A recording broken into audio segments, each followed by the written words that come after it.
সারদা দেবী 1853 সালের 22 ডিসেম্বর পশ্চিমবঙ্গের বাঁকুড়া জেলার জয়রামবাটিতে এক দরিদ্র ব্রাহ্মণ পরিবারে জন্মগ্রহণ করেন।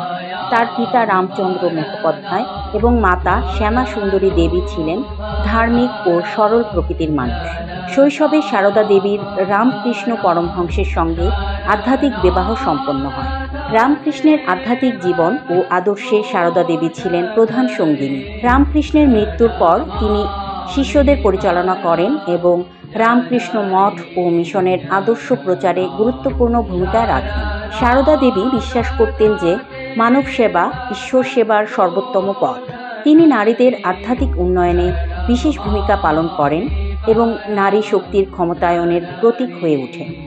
1920 সালের 21 জুলাই কাশীপুরে সারদা দেবী মৃত্যুবরণ করেন। তার জীবন ত্যাগ, প্রেম ও আধ্যাত্মিকতার অনন্য উদাহরণ।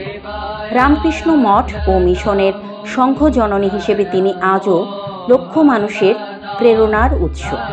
বঙ্গ নিউজ বিডিসি চ্যানেল পরিবারের পক্ষ থেকে সংঘ জননী সারদা দেবীকে গভীর শ্রদ্ধা ও ভালোবাসা।